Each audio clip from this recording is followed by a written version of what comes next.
Bueno, eguerdion, hasiko gera mahai inguru honekin, lurralde kohesioa eta belaunaldien arteko elkartasuna lortzeko gakoak landa ingurunean. Mahai ingurua gazteleraz egingo dugu, gure solaskideak gazteleraz hobeto moldatzen direlako, baina esan nahi dizuet, zuen aldetik aukera daukazutela gero galderak eta zuen iritziak euskeraz luzatzeko, bai? Bueno, vamos a dar inicio a esta mesa redonda. Hasiko gara, beraz, mahai inguruarekin, lurralde kohesioa eta belaunaldien arteko elkartasuna lotzeko gakoak landa ingurunean du izenburuara. Izenburua du Arratearin dut izena eta siseko kidea naiz eta gizarte zerbitzuen behatokia kudeatzeaz arduratzen gara, behatokia daki zuen bezala, ongizate gazte eta erronka demografikoko sailak kudeatzen du gurekin batera. Eta gaurko egunean behatuz topaketa honetan, begirada eraman nahi izan dugu, zerkakoa den gai batera, hainbat dimentsio dituen gai batera, ikusi dugun bezala, gizarte zerbitzua Zarago doan gai batera eraman dugu begirada. Gizarte kohesioa eta belaunaldi arteko elkartasuna landa ingurunean. Horixe da gaurko gaia.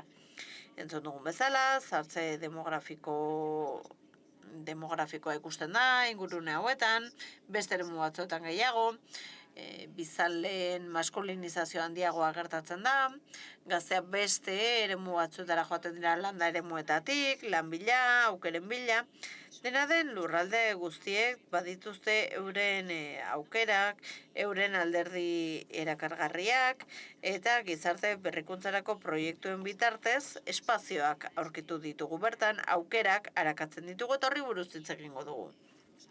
Handik hasiko naiz.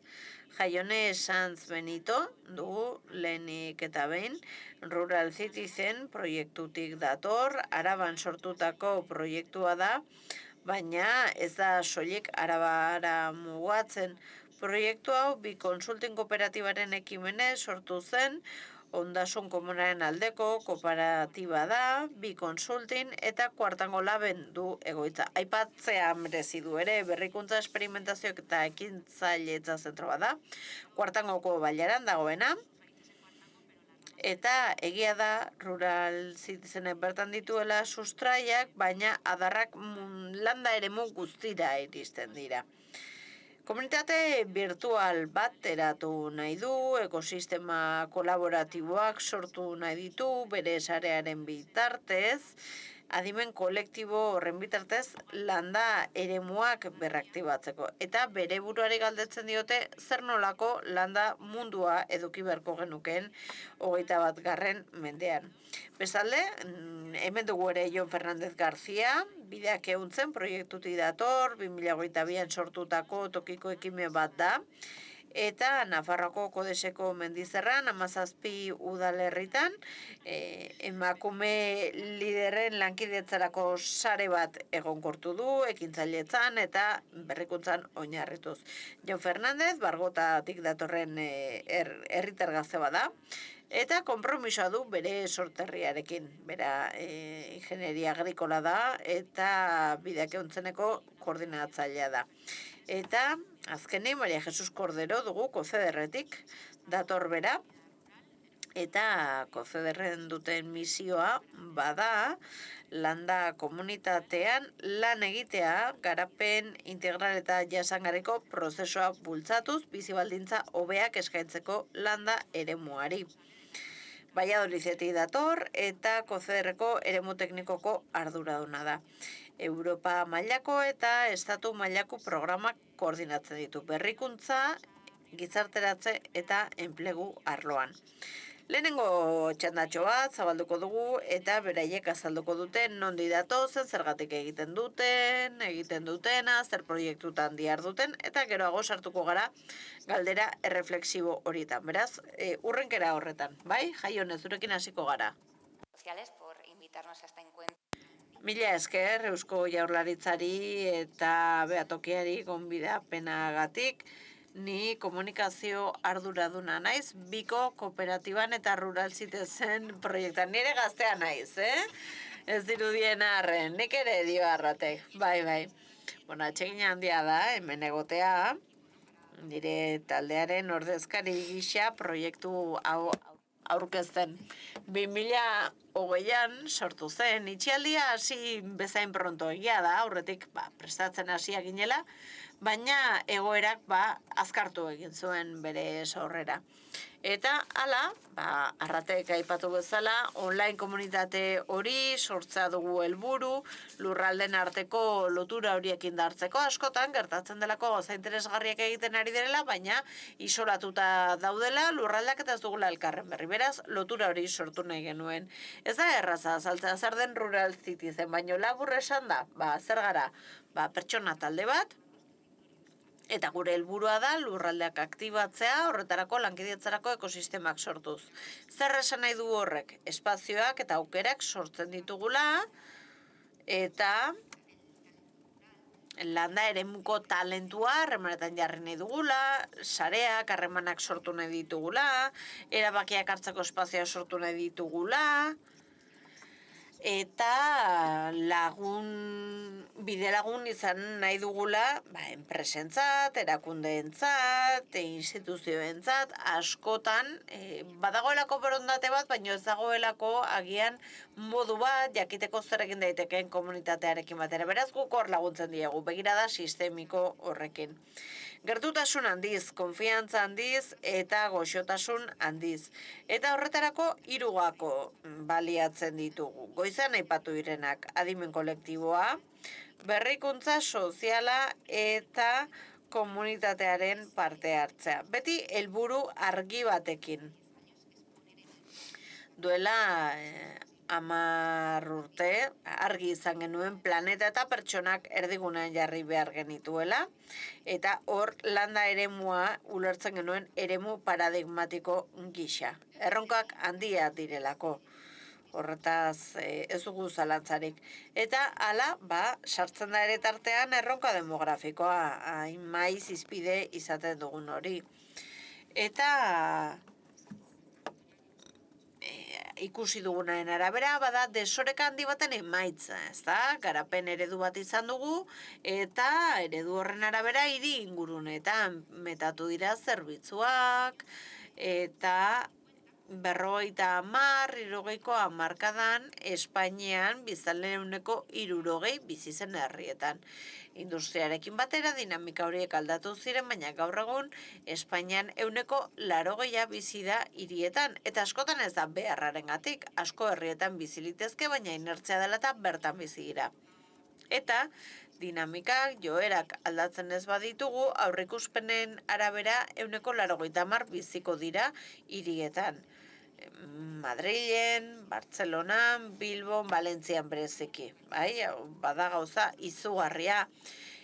Paisaia aldatuko delako, baina gainera lurralde desoreka areagotu delako, eta horre baldintzatuko duelako nola bizi garen, zer nolako harremana ditugun, nolako etorkizuna izango dugun, zer etorkizun irudikatzen dugun, nola erekiko dugun, eta helburua ez da hirikoa den hori demonizatzea. Urban citizenetik beti azpimarratzen dugu zubia behar ditugula, lotura behar ditugula hirien eta herrien artean.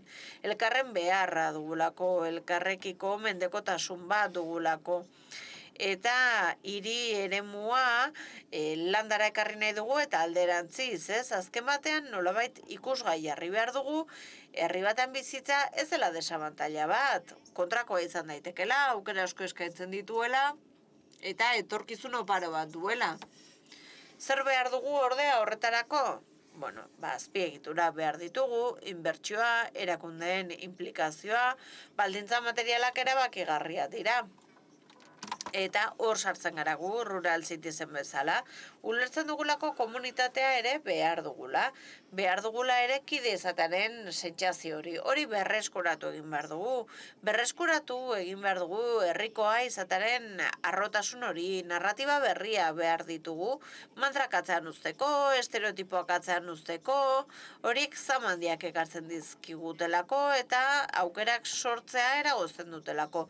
Mentalitate aldaketa bat behar dugu. dugu azken batean lankidetzazko sistema horietan eta eredu horietan. Irudikatu egin behar dugu eta guk gu benetan sinetsita gaude, lor daitekela uste dugu. Badakizue, kuartangoko bailaran 18 urtetik berako zenbat biztanle genituen 2005an? 4. Gaur egun, hemendik ordu erdira, 70-tik gora ditugu, 200 bizaleko bailara batean. Bailara handia da, 20 piko erregune ditu, oso sakabanatuta dago, bizaleria, baina 70 haur daude.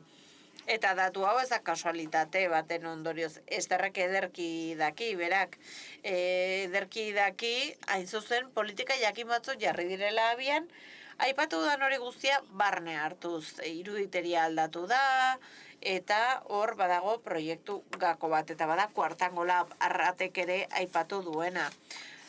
Balneario bat zen, 5.000 metro kuadroko azalera du, 20. mende hasieran itxi zen, eta ondoren, mintegi, barnetegi moduko bat, bihurtu zen, eta, bueno, etzekiten zer egin, espazio horrekin, eta parte hartze komunitarioko prozesu bati esker, komunitatearen parte hartzari esker, lurraldeko eragileen esku hartzari esker, udalak apostu hain ausart bat egiteari esker, Arabako aldundia parte hartzeari esker, Jaurlaritza parte hartzeari esker, gure parte hartzeari esker, gaur egun badugu ekintzailetza, berrikuntza eta esperimentazio zentro hori, estatu mailan erreferentzia bat dena, dagoeneko erreferentzia bat da, eta baita ere Europa mailan erreferentzia bat da.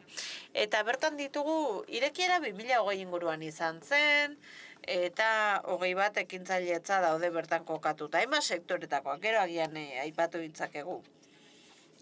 Baina esango nuke, normalean horrelako proiektuak hiriekin lotzen ditugula, eta bertan dago, Eta tortzen dira hainbat lurraldetatik, ozeanoaren bestaldetik, orain kolibin bat ere prestatzen ari dira, aukera hori ere eskaini nahi zaielako, bailarako gaztei bertan geratu ahal izan daitezen, beraien etxe bizitza bertan eduki ahal izan dezaten.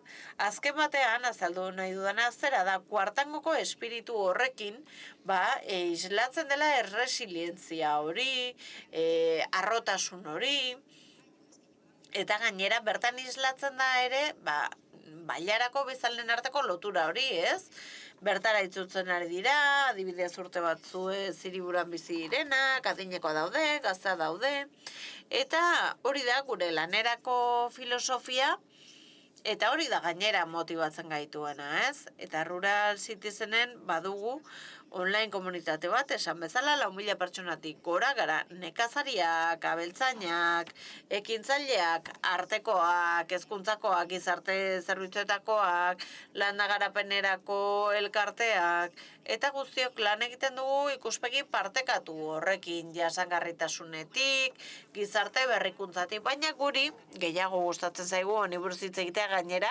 kontzeptuak asmatzea gustatzen zaigu. Berrikuntza emozionala da guri gustatzen zaiguna, gauzak egiteko modu berri bat dago kontzeptu horren atzean, Pertsona dira ideien atzean daudenak, pertsona dira ideia horietan sinesten dutenak, eta horiek aldondu egin behar ditugu. Eta amaitzeko belaunaldien arteko konexioa ere garrantzitsua da. Ez badago solas hori lurraldearen zaintza, arduratzen diren horien, gazten eta eraikitzeko goa duten horien artean, ez da etorkizunik egongo. Beraz, garatzen ditugun proiektuetan edo laguntzailea aritzen garenean, ezagutza partekatu horri balioa ematen diogu, Zer garrantzitsua den aitortzea dagoeneko badagoena, aitortzea berria den horri, sustraia mantendu behar ditugu, baina berrelikatu behar gara ere. Eta hortik abiatu, Hainbat eta hainbat ekimen ditugu, adibideak eman ahal izango ditut gero pentsatzen dut, baina hori da gure filosofia, erronkaz jositako bidea dugu, baina bidaide asko ditugu. Eta hainbat proiektu abian jarri ahal izan dugu. Eskerrik asko, Jaione, zorionak lorpen guztiengatik, noski. Jarraian hitza emango dio Joni, bideak euntzen azaldu ezan. Lo primero de todo, pues agradecer también Arrate, Jaione y a los... Mila esker, eskerrik asko, Arrate, Jaione eta Beatokiari gonbidapenagatik aukera emango diguzulako proiektua aurkezteko. Jon Fernandez García naiz. Kodeseko Mendizarran koordinatzen dut bideak ehuntzen proiektua eta Bargotako biztanlea naiz. Nik proiektuan izan nuen lehenengo esperientza praktikaldi baten harira etorri zen, ministerioan bultzatutako programa batean, sartzen zen, eta bertan Kodeseko mendizerran martxan jarri zen proiektu bat, despopulazio horri aurre egiteko. Eta lehen esan bezala, albizetan irakurtzen duzu edo entzuten duzu, zer nolakoa den, arazoa, zer datu da den, baina bete-betean astezaren arte horri aurre egiten batzara konturatzen benetan zertan den, ez? Azkenean koordinatzaileak postu utzi zuen eta orduan hasi nintzen ni ere koordinatzaile lanetan. Urte eta erdi daramat bideak ehuntzenen koordinatzaile gisa, eta gustatuko litzaidake azaltzea zer den bideak ehuntzen. 17 udalerri sartzen dira bertan, Nafarroako mendebaldeko eremukoak gara, mendiko udalerriak gara, hiriburutik urrun gaude, horre dakarren guztiarekin, eta elkarrekin borrokatzen dugu despopulazioaren aurka.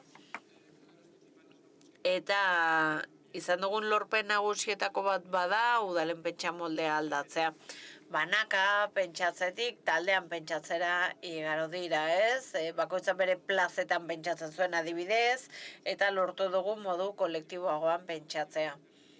Eta erronka demografikoa aukera bihurtu dugu, gure burua birrasmatzeko, ekintzailetza dinamizatzeko, eta berrekuntza albidetzeko Kodeseko mendizerran. Dola 3 urte egin ziren lehen bilerak udalen artean, Kodesko mendizerran, lehen modu individualizatuan lan egiten zelako. Bizpahiru udalerri zeuden, nolabait bideratzen edo traktore lan hori egiten, eta elkartu ziren eta hasi ziren dinamizatzen. Hainbat bilera eta lurralde ikuspegitik aztertzen zen ingurua. Hainbat galdera egiten ziren eta udal bakoitzak esaten zuen zer indargune eta zer ahulgune zituen horien aurrean. Eta batez ere, adibidez azpimarratzen zen, nik behar dut benetan zuntz optikoa, edo nik behar dut zerbait okina eta harakina badoa zelako, edo nik komunikazioa behar dut, nahizelako bidean dagoen azken herria. Beraz, horren inguruan hitz egiten da, eta erabakitzen da zer norabide hartu nahi den. Horren ondorioz, eta hori behin argituta Nafarroako gobernuarekin bilera bat egin zen, eta 50 ekintzako plan bat diseinatu zen. Kodesko mendizerran despopulazioari aurre egiteko. Hortik abiatu ginen, eta ministerioaren laguntzetan aurkeztu ginen, idazkaritzaren proiektuetara aurkeztu ginen, eta bigarren proiektua izan ginen, ministerioak eta Kaixa 50 ekintza horiek garatzen lagundu ziguten. Sakon ezagutu nahi baduzu, sartu gure webgunera, gure sare sozialetara, eta ikusiko dituzue ekintza horien nondik norakoak. Eta Landako Zineforumaren 2 edizio egin ditugu dagoeneko 17 udalerri gara, txikiak aurrekontu txikikin, eta kultura jarduera dinamizatzea zaila ezaten da, baina bideak ehuntzen proiektuari esker, 2 zineforum egin ahal izan ditugu, 20 proiekzio antolatu ditugu, herrietako bakoitzan bat gutxienez, eta lortu dugu espazioa sortzea, udazkanpo, gai batzoi buruz hitz egin ahal izateko, ahizpatasunari buruz, feminismoari buruz, despopulazioari buruz, eta indartu ahal izateko komunitatearen ideia, sareak sortzeko, eta nolabait, bailara sortzeko espiritu hori bizi berritzeko. Modu ibiltarian egin dugunez, gainera mobilizatu ditugu hainbat herritako biztanleak, eta herriak ezagutzeko aukera eman digu ere. Mercados itinerantes. Azoka ibiltariak ere antolatu ditugu, tokiko produktuei balioa eman diegu, ekintzaile eta negozio berriei ere aukera eman diegu, hor egoteko. Eta 6 edizio egin ditugu, dagoeneko, azoka ibiltariak, eta espazio horietan, kontsumitu ditzakezu tokiko kontsumoa, produktuak, ezagutu ditzakezu lurralde horretan garatzen ari diren ekimenak, eta tokiko realitatera egokitutako jarduerak dira. Beti, oso eskema simplea da. belaunaldi arteko jarduera batekin irekitzen dugu, hainbat adibide ditugu, batzuetan pertsona batzu dinamizatzen dituzte ekintza hauek, adibidez, zapien bitartez, ehun zabal bat eutea komunitate osoaren laguntzarekin, gero pintxopotea, dinamizatua, animatua, eta bar. Eta persona nagusien parte hartzeare hobetu dugu, ekosistema globala hobetu dugu, zaintza ekosistema kodes Mendizerran. Persona zaintzaileekin lan egin dugu beren baldintzak hobetzeko, entzuni egin diegu beren egoera regularizatzen lagundu, eta jaso ditugu inguru hartako pertsonen zaintza eskaera guztiak. Eta honi esker bideratu ahal izan dugu gaudena, eta eskaera eta eskaria bateratu ahal izan ditugu. Jaionek esaten zuen bezala, guk ere Rural Cities bitartez jardunaldi batzu dinamizatu ditugu, helburua zen berrikuntza, basogintza eta nekazaritzako berrikuntza bultzatea, Rural Citiesek ematen zizkigun baliabidei esker 4 ekimen ekarri ditugu gurera basogintza eta nekazaritzaren alorrean, 4 online saio egin ditugu, eta horri esker hango biztanleok beste ekimen batzuek ezagutu ahal izan ditugu, eta saio presentzialak ere egin ditugu, sorkuntza partekaturako, hanko desen, eta genituen ideiak pixkat lurrera ekarri ahal izan ditugu ni guztiari esker, eta kideek esan diguten bezala, parte hartze prozesuetan oso beharrezkoa da, irtenbideak planteatzeaz gain, finantzaketa ere bilatzea, zerbait materiala eraman ahal izateko Kodeseko Mendizerrara. Akademia Kodes jarri dugu martxan, Kodes Akademia, eskualdeko nekazaritza gaitasunak hobetzeko, Errioxa eta Arabarekin muga ditugu eta hor izugarrizko potentzialtasuna dugu, lurzoruak maneiatzeko metodo berriak landu ditugu, produktuak eraldatzeko metodo berriak ere bai, eta saio desberdinak eskaini nahi izan ditugu, bestalde, jendeak ikasi ahal izan dezan sektore horri buruz. Honekin bukatuko dut, nabarmendu nahiko nuke, diru laguntzen oinarri propio bat kudeatu ahal izan dugu, Kodeseko ekintzaile berriei laguntzak emateko. Horri esker lagundu diegu hangoak diren pertsonei, ekintzaile direnak, eta 5.000 euro arteko laguntzak banatu ahal izan ditugu, pizgarri gisa, piztinara salto egitea erabaki ahal izan dezaten.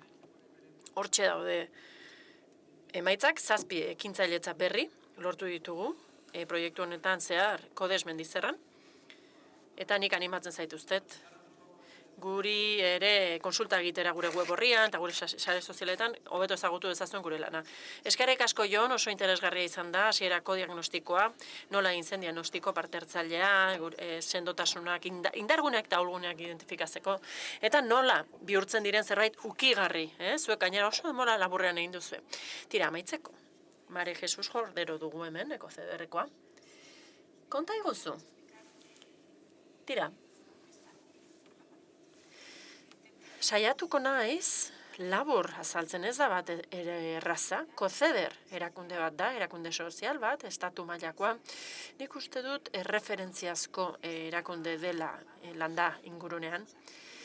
Bere aktiboak dira ura osatzen duten 24 zentruak, konfederazio bat osatzen dute, 24 zentro dira esan dudan bezala, lan egiten dute landa ingurunean, eta hortan datza, gure indarra. Nik ona ekartzen dizuedan hau da, haiek lurraldean bertan egiten dutenak, eskuz esku hango pertsonekin.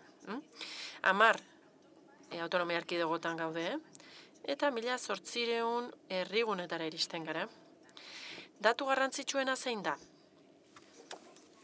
Biztanlegunen parte handi bat, 500 biztanletik beherako herriguneak dira, eta horietatik batzuk 100 biztanletik beherakoak dira. Oso despopulatuta den lekuetara iristen gara, beraz. Zein balio ematen dute landa garapenerako zentro horiek? Horietako askok 40 urte baino gehiago egin dute lanean, COCEDERrek 33 urteko ibilbidea du, beste zentro batzuk 40 urte baino gehiago egin dute lana eskualdean.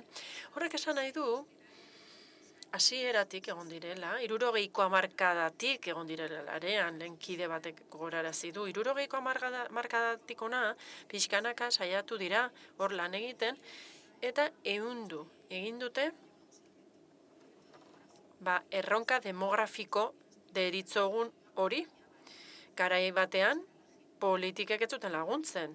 Egiten zutena zen jendea kanporatu. Aurrera bidea lortzeko modua, hirira joatea zen. Eta gure zentroek gaur egun zer egiten dute? Pertsonekin lan egiten dute, pertsona horiek dituzten beharrekin. Entitate horiek erreferente dira, ezaguna dira, aitorpena dute eskualdean. Eta beraz jendearengana hurbiltzeko aukera daukate. Eta esan ahal izango genuke mintegi modukoak direla, harremanak ereiteko lekuak. Hor, elkar ezagutzen dute pertsonek, ez bakarrik hurbiltzen diren pertsone, baizik eta familia. Hau da, programa desberdinak daude, COCEDERren 20 programatik gora ditugu estatu mailan, eta beti exekutatzen dira lurraldeetan. Zentro bakoitzak bere kabuz lan egiten du, modu autonomo eta solidarioan, eta zentro bakoitzak bere programak ditu. Programa horiek metodologia baten bitartez lan egiten dute, eta beti pertsona jartzen dute erdigunean. Orain, gaur egun asko hitz egiten da honi buruz, baina zentro hauek beti lan egin dute horrela. Epizentroa beti izan da pertsona. Nik badut kide bat, hark beti esaten du, lurraldeen balioa pertsonak direla, han bizi diren pertsonak. Eta zentro horientzat pertsonak dira funtsezko alderdia, pertsonekin lan egin behar da modu holistiko eta integral batean. Integraltasuna da, hain zuzen ere, gure lan egiteko modua. Eta hori esaten dudanean zer esan nahi dut. Pertsonarekin lan egiten dugunean, bere dimensio guztiekin lan egiten dugu. Bere inguru hurbilenarekin, hau da, non bizi den kontuan hartuta, komunitatea kontutan hartuta, begirada komunitario hori, inoiz bistatik galdu gabe. Cercano siempre lo hemos tenido ahí. Hurbiltasuna beti izan da balio guretzat, baliogarria. Beti jakin dugu, komunitatea zein garrantzitsua den hurbiltasuna tokian tokiko mailan gertatzen direla gauza garrantzitsuak, kalitatea eman behar zaiola pertsonen biziari. Eta lehen, une jakin batean programa integrala genuen landa garapenerako, eta gero pixkanaka galdu egin genuen eskumenen sistemengatik, eskumena galdu zirelako autonomia erkidegoetan eta hau desegin egin zelako, proiektu bakarra genuen lehen personarekin lan egiteko, eta orain 16-17 programa ditugu gaur egun, ekintzailetzarako programa. Beste programa bat, ezintasuna duten pertsonentzat, emakumeentzat, haurrentzat, eraskotako programa ditugu gaur egun. Egokitu egin gara eskumenen sistema honetara, eta zertara iritsi nahiko genuke? Programa integral bat edukitzera. Izan ere, hortxe dago harremanen korapiloa, hortxe sortzen da harremanen sarea, belaunaldien arteko harremana ere hortxe sortzen da. Hori izango litzateke gure ideala, horretara bueltatu ahal izatea, horixe da nahiko genukena, une honetar arte, horixe dugu, ezin dugu lan egiteari utzi, pertsonekin lan egiten jarraitu behar dugu. Eta proiektuei buruz hitz egingo dizuet, proiektuak ditugu, sensibilizazio proiektuak, kontzientziazio, ekintzailetza proiektuak ditugu landa eremuan, despopulatzeari aurre egiteko. Ezingo normala dan bezala. Aprobetxatu egin behar dugu unea, gainera, dagoeneko 8 urte, 10 urte daramatzagu. Orain, gaur egun administrazioek hau sostengatzen dute, honi arreta ematen zaio, beraz badugu programa hori, baina betidanik egin dugu borrokan despopulatzearen aurka, ikusten ari ginen, hau dena nola, arazo hau nola sortzen ari zen, Programa honetan badugu figura bat, eta da erraztailearen figura, landa erraztailearen figura, ark laguntzen die pertsonei iristen diren unean, eta begiak irekitzen dizkie, hau da erromantizismoa kendu behar baita, hasiera batean. Hau da, landa eremuak, batzutan badirudi ordena idilikoa dela, eta ez, jakin behar dute zein den errealitatea landa eremuan, zer nolako zailtasunak eta aukerak eskaintzen dituen. Gainera, hemen badugu beste programa bat, etxe bizitzaren programa da, gero sakonduko dut gehiago, baina hau da beste erronketako bat, aurre egin bertzaion beste erronketako bat, gaur egun bizi dugun eszenatokiaren edo egoeraren ondorio da. Herrietan bizi denaren ondorio da. Bestalde, trebakuntza programak ditugu, lan munduan txertatzeko ibilbideak, programak, laguntza programa zehatz bat pertsonentzat. Batez ere nahi duguna da eskaera, inguru horietan dagoen eskaintzarekin doitzea nahi dugu. Oda, bat egin dezatela. Trebakuntzak eta dauden beharrak. Hor, laguntza programak eskaintzen ditugu, akonpainamendu programak, eta berrikuntza sozialeko programa bat ere jarri dugu martxan, gizarte eskubideen ministerioarekin lan egin dugu, klaster batekin ere bai, berrikuntza klaster batekin, eta ahalegin izugarri askatu zigun honek. 18 eskualdetan aldi berean egin genuen hau, bio zaintzen programa izan zen. Programa horretan aprobetxatu nahi da, zaintzen ekosistema, ark egiten baitio ekarpen handi bat landa eremuko bizimoduari. 3 urtez, garatu dugu, 2024ko abenduan bukatu zen, eta hor ondorio batzuk atera dira, ebaluazio bat egin da proiektu horren ondoren, eta horri esker jarraitutasuna, sostengarritasuna eman diogu, jarraipena eman diogu proiektu horri.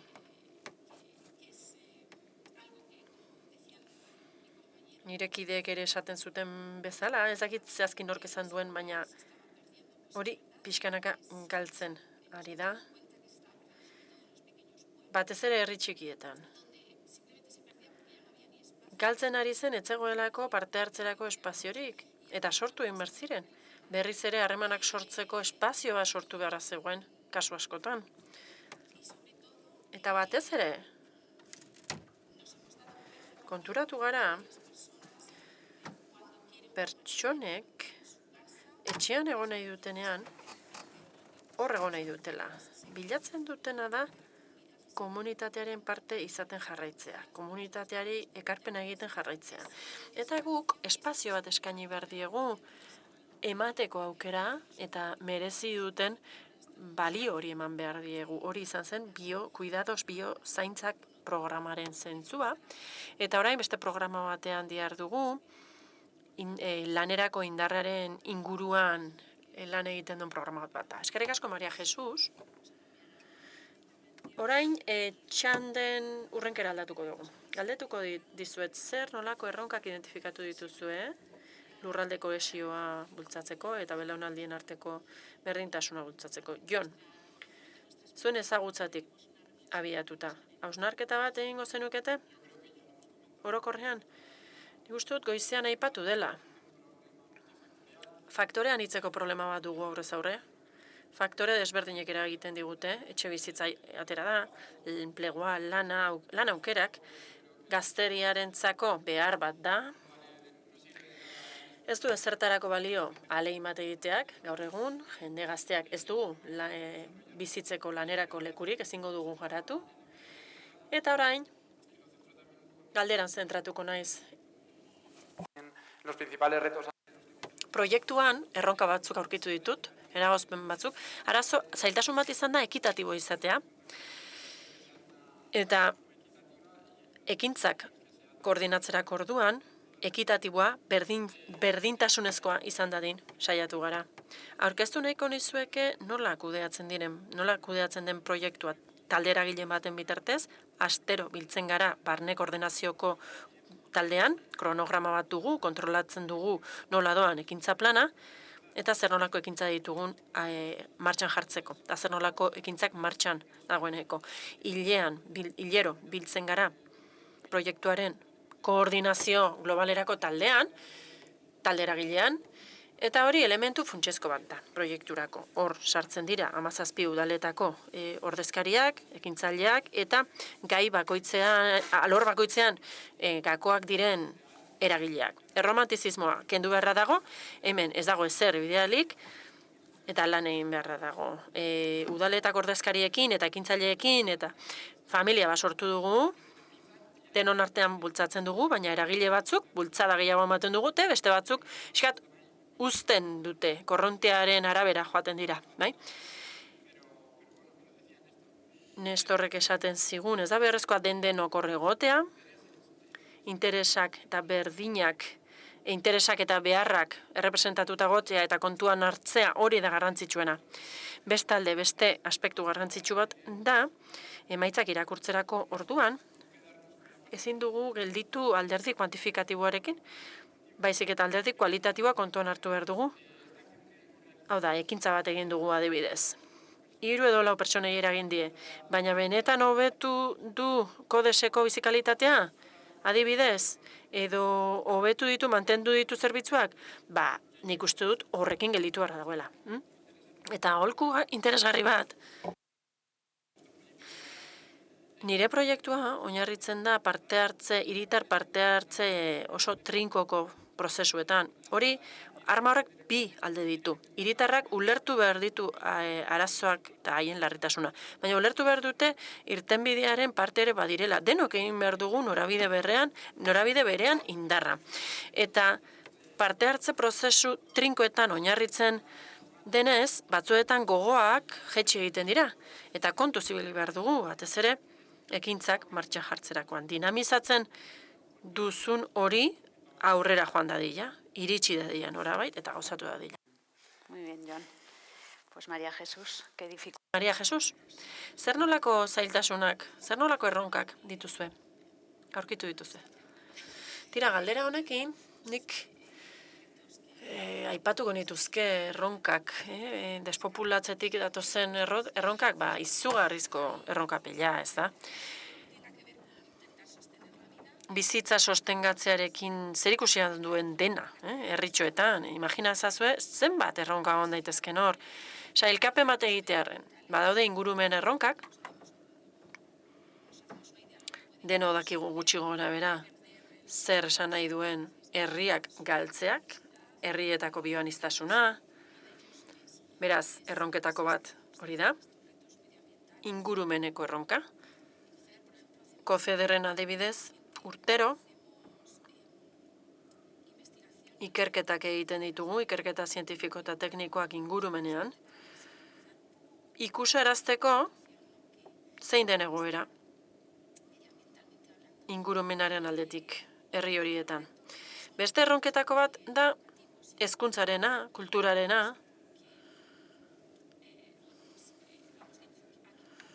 lehen aipatu dugu, adibidez,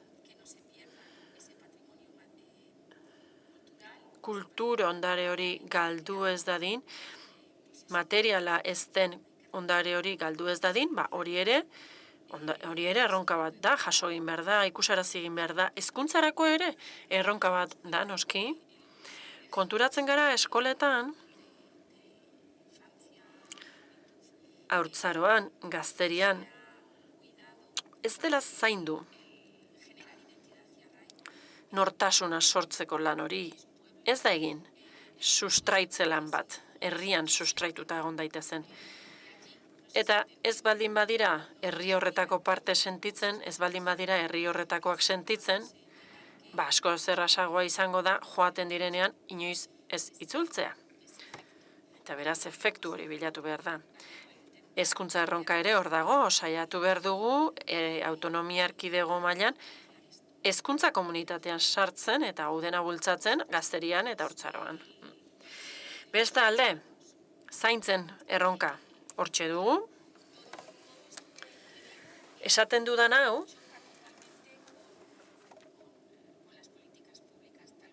politika publikoen kontra doa. Erabat, gaur egun ezagutzen ditugun politika publikoen kontra, autonomia erkidego batzuetan, askotan egiten diren politiken kontra doa. Zergatik?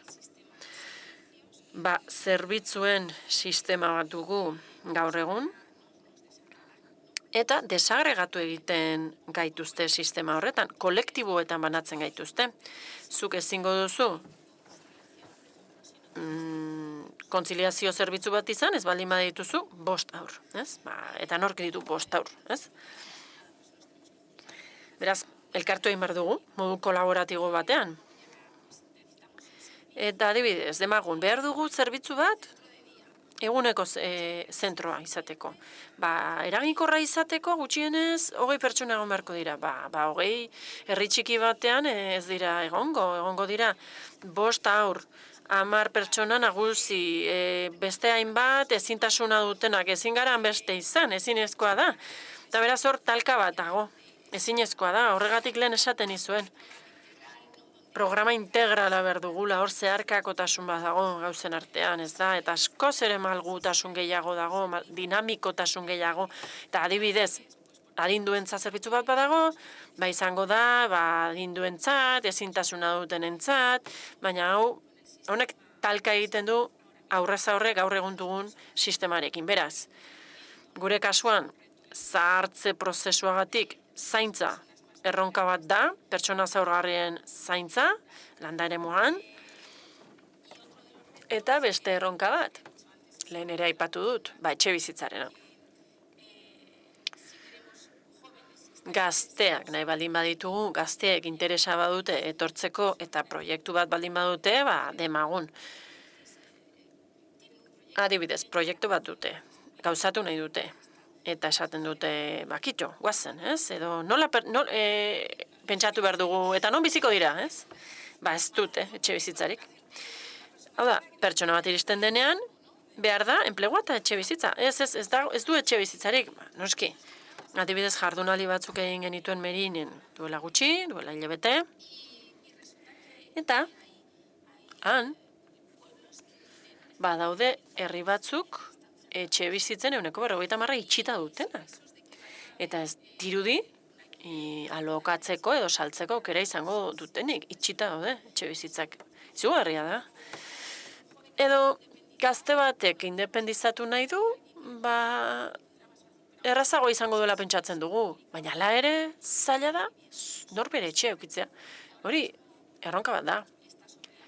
Eta gaur egun hortxe dago, administrazio askoren mai gainean dago arazo hori, benetan honek arriskua sortzen du, herriek aurre egiteko, benetan zailtasun bat da, hau. Bestalde, beste erronka zein da. Pertsona batzuek zaintza behar dituzte, baina ez dituzte, zerbitzu hori emateko, ez dauzkagu pertsonak, zerbitzu emateko prest daudenak, ez dutelako indar laboralik, ez dutelako prestakuntzarik, ez dutelako baldintza jakin batzuk betetzen, ez dutelako trebakuntza jakin jaso. Beraz, lanerako indarra falta da, zerbitzu askotan, ostalaritzan ere bai, turismoan ere bai, batez ere, zaintzen sektorean, eta hori izugarria da. Eta hori da beste arazoetako bat, lanerako indarrarena. Eta kanpotik ekartzen baldin badituzu, ez daukate etxe bizitzarik. Beraz, beti puntu berera iristen gara. Ikusten duzuen bezala, erronka sorta eder bat. Bai, araudi zorrotz asko ere bai, zurrunegia direnak, hiritik pentsatuta egin direnak, ez da? Hori da, landa inguruneak baditu zehaztasun batzuk, lehen esaten izuen. Ideala izango litzateke programa integrala edukitzea, eta gauzak zeharkakotasunez eta malgutasunez egitea. Horretarako, politikek landa ingurunearen begirada izan behar dute, ezagutu egin behar dute, ezin dugu eskalako ekonomia baten arabera pentsatu landa ingurunerako. Nik emaitzak lortuko ditut, baina ezingo dugu alderdi kuantitatiboan fijatu, baizik eta alderdi kualitatiboan, bestela, ez dugu ezer lortuto, askotan proiektuetara aurkezten gara eta esaten digute, zenbat pertsonen gara iritsiko zara. Ba, hogei, hori oso gutxi da, esaten digute, ba, ez dago jende gehiago hemen, hau egiteko. Hau da, patroi berarekin begiratzen banazu, hiriarekin konparatuta, bani ez naiz inoiz iritsiko, ez da? Bai, etxe bizitzaren alorrean ere, bizigarritasun araudi asko dago, eta hori behar bada berrikusi beharko litzak, ez da? Bai, Jaione, zer diozuzuk? Zer gehiago esango genuke? Tira, nik esango nuke batzuetan ikusi gabe pasatzen zaigun erronka bat dagoela, eta da, egiazko konexioen falta pertsonen artean, lurralde berean, eskualde berean, erakundeen artean, gauza bera egiten duten erakundeak, edo osagarri direnak, eta adibidez tokiko erakundeen artean, bakardadea batzuetan, ez bakarrik jendea isolatuta bizi den jendearen arazoa, baizik eta konexiorik gabe bizi den jendea, espaziorik ez dutelako, besteekin ezer partekatzeko. Eta narratibaren desberdintasuna edo berdintasun eza, beste arazo bat da, hiriko munduak du protagonismoa, kultura agenda politikoa markatzen du protagonismoa, landa eremuan gauzak aldatzen ari dira, baina beti klitxetik hitz egiten da ari buruz. Espainia bazia da, aipatzen da behin eta berriz azken aldi honetan, eta guri termino hori oso itxusia iruditzen zaigu, hizkuntza oso garrantzitsua da kasu hauetan. Azken batean eragin negatibo bat sortzen ari da, biztanleen autoestimarako. Eta beraz askoz zailagoa egiten zaie sinestea, benetan badagoela potentzial bat eta aukera batzuk, eta askotan hor bizi direnak dira gutxien sinesten dutenak. Bestalde, fragmentazioa eta individualismoa. Herri eskualde bakoitza berearen alde ari da lanean, nire arazoa. Eta gainerakoak beste alde batetik, ezta? Eta ikusten duguna da, benetan, ekosistema gisa lan egin behar dugula. Baina horretarako konfiatzen ikasi behar dugu. Konfiantza garrantzitsua da, jakin behar dugu gauzak beste modu batera egiten. Gure lurraldeak oso anitzak dira, berezitasun ugari daude, hori kontuan izan behar dugu, bai. Baina erronka partekatuak ere badaude. Eta erronka horiek kontuan hartuta, guk adibidez ekimen bajarri genuen martxan. Landa talentuaren mapa. Helburua da,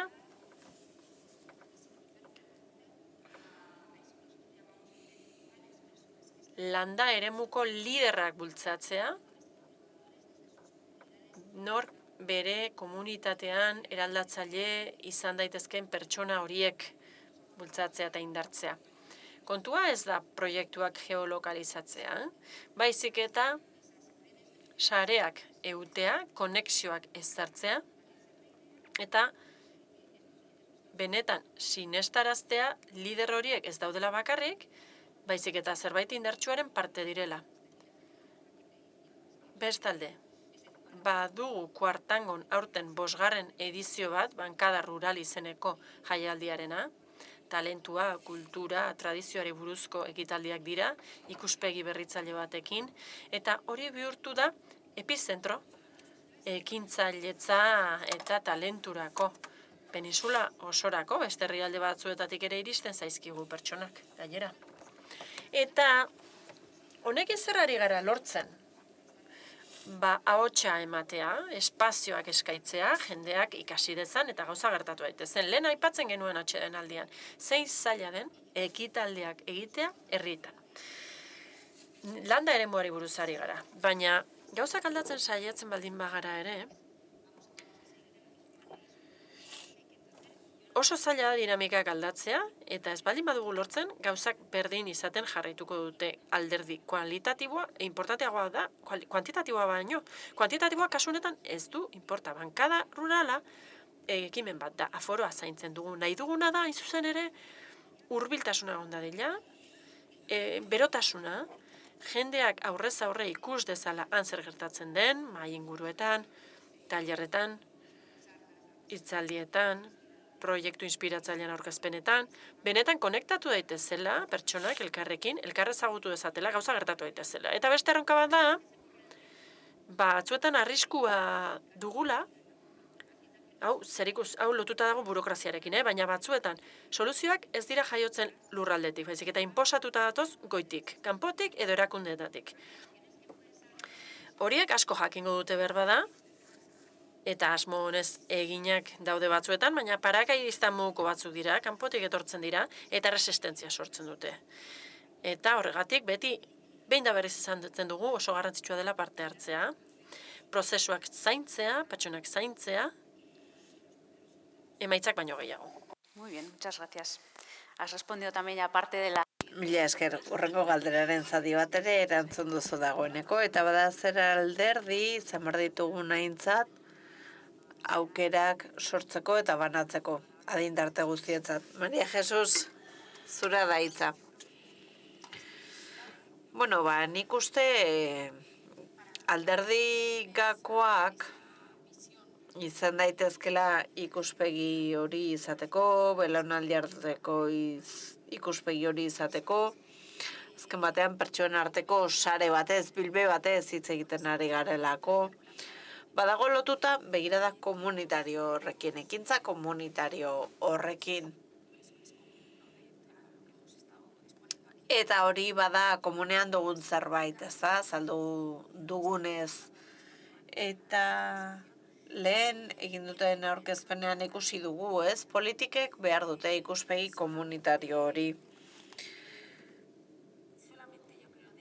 Eta iruditzen zait horrela eta soilik horrela pertsonen arteko harremanak zainduta lortuko dugula bizitza horri eustea landa eremuan. Eta hori soilik egiten da eta soilik lortzen da espazioak baldin badaude parte hartzeko. Eta lekua ematen badugu pertsona guztiek adina gora bera, gizataldea gora bera, gaitasuna gora bera, pertsona horiek guztiek aukera badute komunitatean ekarpen bat egiteko. Iruditzen zait hori erabakigarria dela, gako bat dela. Eta zerkakotasunez lan egitea, jendea segmentatu gabe, getoak sortu gabe. Eta bestalde, iruditzen zait, gakoetako bat dela, eta esan dugu, badela ere, enplegu politikak lantzea. Gazteentzat, emakumeentzat, haie baitira landa eremuen sostengu, eta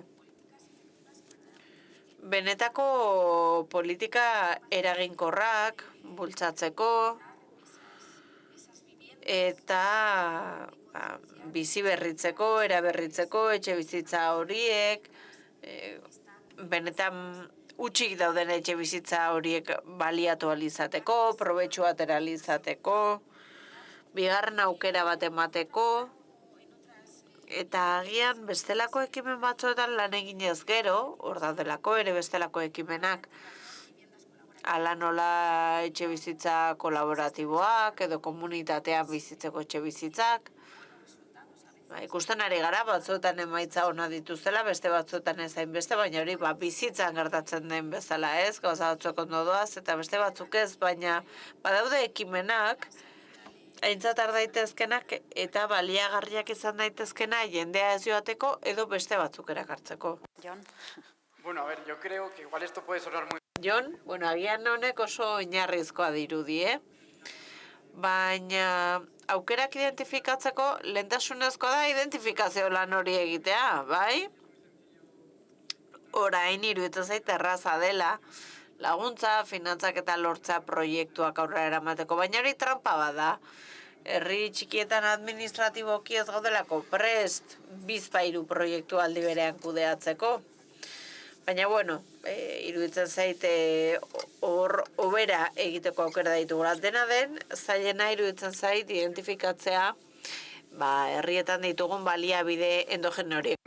¿Qué perfil académico tiene o qué gustos o sobre lo... Eta jakitea zer zaletasun ditugun, zer dugun atsegin, zertan lan egiten duen pertsona bakoitzak, eta gaztei erreparatuz gero, ikusten dugu nola gero eta unibertsitate gehiagok bat egite duten era honetako programekin, bai publikoek, bai pribatuek. Aukera ona da, unibertsitateko gazteentzat, praktikara ekartzeko ikasitakoa, berdin dio zer disiplinetakoa, eta batez ere udaletatik aukerak eskaintzeko, gaztei lan egin alizateko, azken batean emaitzak lortu alizateko. Aipatu dugu lehen narratiba aldaketa hori. Eta ni bekadunei zera esaten dira proiektura iristen direnean.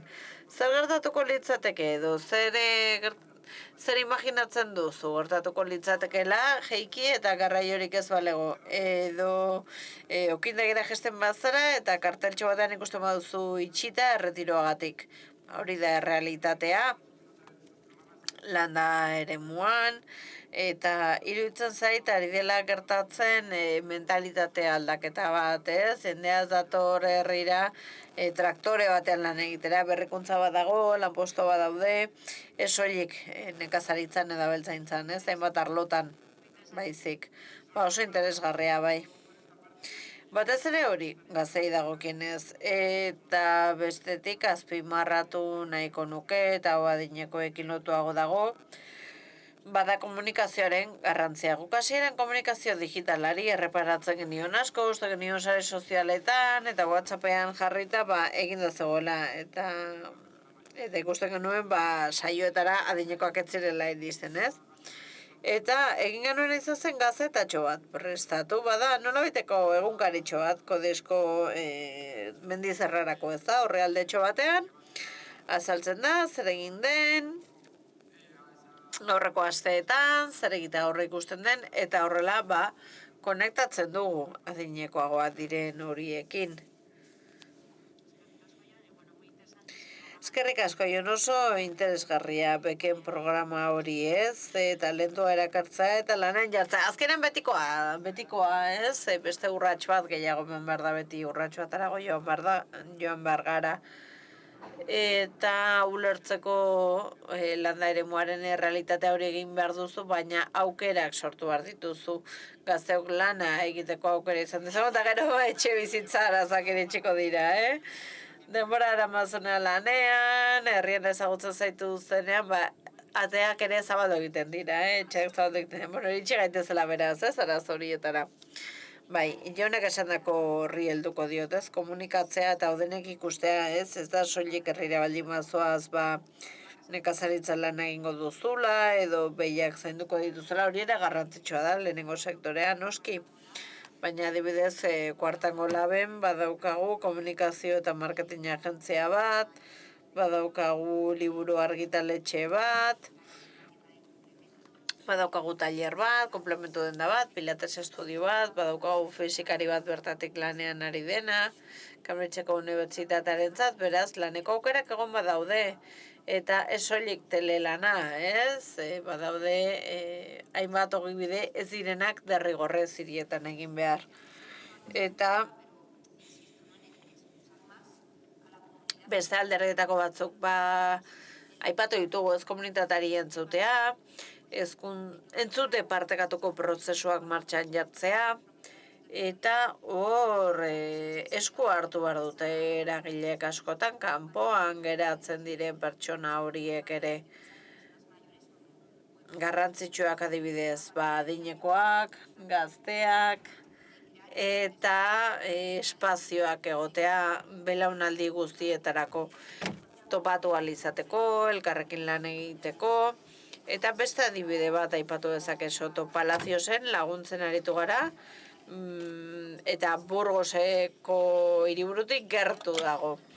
Eta bertan bazegoen trenbide geltoki bat, aspalditik trenaz da bertatik igarotzen, eta adinekoen zentro batekin ez zuten bertan. Ideia hona iruditzen zitzaien, azpiegitura hori behar zutelako udalerrian, baina momentu jakin batean, agian udalak bere burari galdetu zion, zergatik ez dugu beste modu batera egiten, eta horrela, ideia horren harira, harremanetan jarri ziren gurekin eta beste eragile batzuekin eta horrela hasi ginen lanean eta erabaki zen baietz adinekoentzako behar zela azpiegitura hori, baina zergatik ez ere ez gazteak, zergatik ere ez bestelako eragileak, egin genuen DAFO analisi bat edo AMI analisi bat, azertu genituen zer nolako ekimenak zituzten inspirazio iturri edo izan zitazken inspirazio iturri.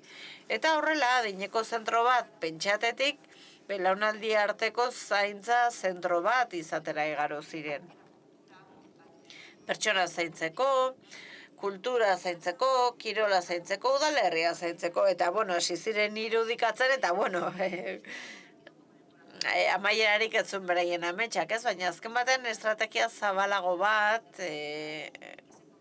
proposatu zuten, eta zen merindade osorako zaintzarako proposamen bat egin ahal izatea. Eta beste adibide bat ere badago, nolabait aipatu duguna. Eta lotuta dagoztuk esan duzun horrekin, ez? Udal baten bere kasa ezingo du egin, baina beharko dugu lankidetza bat publikoa eta pribatuaren artean, komunitarioa den horren artean. Eta horren adibide bat dugu, beste 3 erakunderekin batera martxan jarri dugu, Biodiversidad Fundazioak finantzatzen du, eta helburua da langabezian dauden pertsona gazteekin harremanetan jartzea, eta aldaketa bat bilatzen duten pertsona horiekin harremanetan jartzea, eta horiek lotzea negozio iztear dauden adineko horiekin. Eta match hori egiteaz gain lagundu egiten diegu bi alderdiei, gaztei, negozioa behar bezala hasteko, ekonomia zirkularra, gizarte berrikuntza, azaltzen dizkiegu, ikusteko negozio horiek eguneratu ditzaketen, eta murgilketa bat egiten dugu, lurraldean, adinekoei laguntzen diegu, fase bat izten ari direlako, emozionalki ere horrekudeaketa bat eskatzen du. Baina gero ere badago jakintza hori guztia, eta hori baliatu egin behar da, erreskatatu egin behar da. Nolabait aukerak egon behar dira, belaunaldi guztientzat, eta gainera duintasuna ematen diegu betiko tradiziozko ogibide hori, ez? Garrantzitsua baitira komunitatearentzat eta komunitatearen etorkizunarentzat. Eta ni buruz hitz egin behar du, bestela nagusiak akabatu egingo nahuelako. Hitz egin behar dugu, lurralde garapenerako bulego hori, ez? Rural Citizenen hasieratik ez hori guk, hau lankidetzen egiten dugulako, lurralde berrikuntzarako zentro horiek abian jartzeko lan egin dugu, 20 bat martxan ditugu, dagoeneko, batzuk hasiera edo hastear daude, eta ikusi genuena, oinarria etzela topaleku bat izatea, baizik eta lotura bat egotea, pertsonen eta erakundeen artean. Ezta, lurraldeetan, diharduten horien artean, eta hortik abiatuta, pixkanaka beharrak identifikatuta, kontuan izan da bakoitzaren behar partikular horiek, kontuan izan da behar partekatu horiek,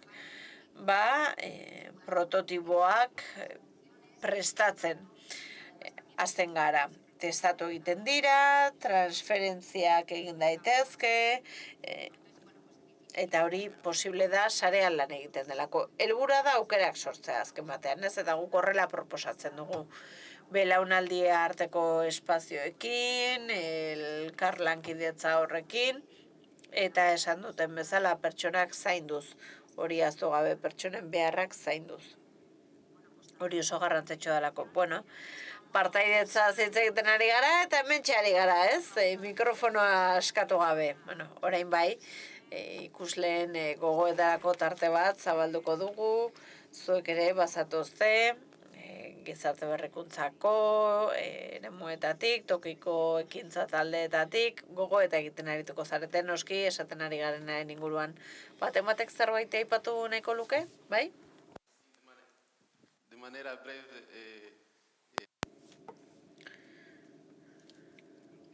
Bai, labur. Azaldu dezakezue nola ikusten duzuen biztanleria migratua prozesu horretan.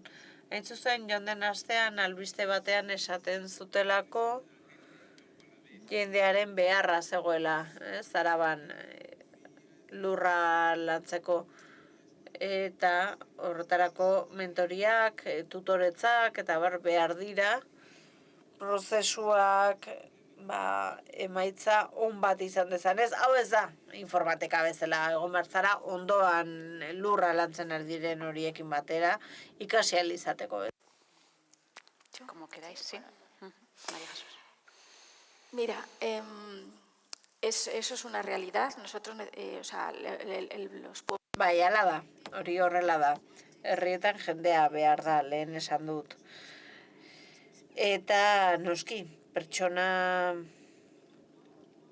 migratzaileen kasuan, kozederretik ez zaigu gustatzen, Esaten dugunean jendea behar dugula, badirudi pertsona tresna bat direla, eta ez zaigu gustatzen horrela hitz egitea. Azken batean, denborarekin, ikusi dugu pertsona migratzaileak ere aukerak sortzen dituztela landa eremuetan. Ematen digutelako soilik behar duguna, baizik eta gehiago, ez da gauzak ekartzen dituzte. Egia da, lana egin behar dela, herrian bizi den jendearekin, oraindik ere estereotipoak eta aurreiritzia daudelako. Beraz, haiekin ere lan bat egin behar da. Ez soilik belaunaldi arteko harremanak lantzeko, baizik eta kultura arteko harremanak lantzeko, ikusarazteko, alderdi positibo horiek eta ulertzeko zer ematen diguten pertsona hauek, ez? Eta adibidez, herritartasun inklusibo eta begiradan hitzetako programei erreparatuta, ikusten dugu nola lantzen den, batzuentzat bistakoa izan daiteken zerbait, ez? Badela, noizbait guztioi tokatu zaigula migratzailea, eta nola zu baduzu motxila bat, eta nola baduzun pertsona bat, baduzun erakunde bat, dela auzokoa, aktibo bat dena eta lagundu egiten zaituena, ez da? Prozesu horretan lagundu egiten zaitu, eta hori da alderdi zoragarrietako bat. Orduan zuk zure burua zabaltzen diozulako parte hartze horri, komunitatean parte hartzen duzu, eta orduan kide sentitzen zara. Eta horrek sortzen du sustraitze hori, errotze hori. Pertsonekin hitz egiten dugunean, esaten dute, bai, batzu badatoz, egoten dira bilabete eta gero ospa egiten dute, baina hori da ez dugulako jakin nola sentiarazi komunitatearen parte, ez dakit erantzun dizudan, baina iruditzen zait oso beharrezkoak zaretela, baina ez tresna gisa, baizik eta eskubideak dituzten pertsona bezala, ez? Aukerak ekartzen dituzuelako. Bai, nik ere ekintza pare bat aipatu nahiko nituzke Kodeseko Mendizarran aurrera eraman direnak, eta lehen bileretan proiektuan hain zuzen ere aipatzen zen hor bazegoela potentzialtasun handia, ez? Bazadelako etorkin asko bertan bizi zirenak, baina ez genuen harreman hori, ez? Eta zentzu horretan desromantizatu behar ditugu herriak. Oso herri itxiak izan daitezke, eta askotan kosta egiten zaie, ez? Besteekin harremanetan jartzen berdin dio jatorria, baina hala izaten da. Eta horrekin lotuta, Kodesko Mendizarran pertsona migratzaileei harrera egiteko nolabaiteko gida bat sortu genuen, udalerri guztie dute eskura, eta lagundu egiten zaie horrela bertaratzen direnei edo iristen direnei eta herrikoei ere. Eta lehen aipatu dudan laguntza horietako bat jasotzen zuen ekintzaile batek, baliabideen plataforma bat sortu zuen, bera ikastetxe baten irakasle zen, baina ibilbide aldaketa bat egin zuen, eta hasi zen trebatzaileentzako prestakuntza antolatzen eta alfabetatze ikastaro batzuk antolatu zituen kodesko biztanle migratzaileentzat eta doan eskaintzen zaie. Ikastaroan parte hartzeko aukera iruditzen zaigolako funtsezkoa dela ere integraziorako.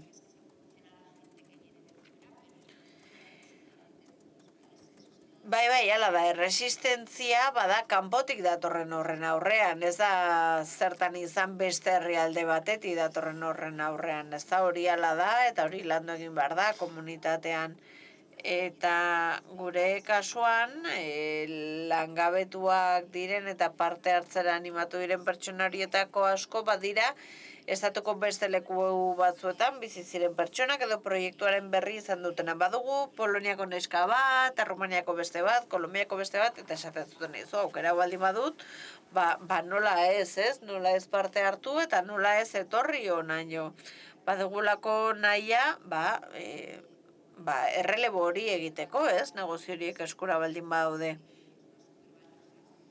Eta berak esan bezala, badira oso aktibo baliotsuak eraikin dugun etorkizun horretarako.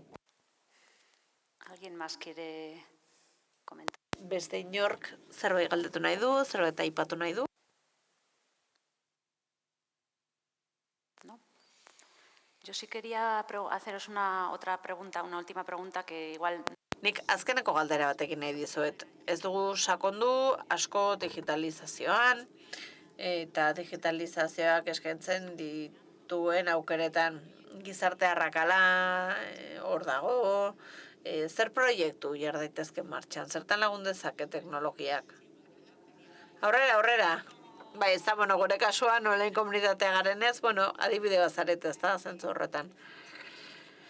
Lehenik eta behin ulertu behar dugu digitalizazioa ez dela helburu bat bere horretan, baina bada tresna bat, eta tresna horrek lagundu dezake indargarri gisa. Guk ikusten dugunaren arabera teknologia baliagarria da baldin eta edatzeko, hazteko laguntzen badigu. Gure kasuan komunitate honetan ez ditugu proiektuak biltzen, ez da bakoitza bere proiektuari buruz hitz egiteko espazio bat, baizik eta benetako bizikidetzarako espazio bat, eta teknologiari esker eta interneti esker gure kasuan distantziak gainditzen ditugu. Eta aukera oso handi bat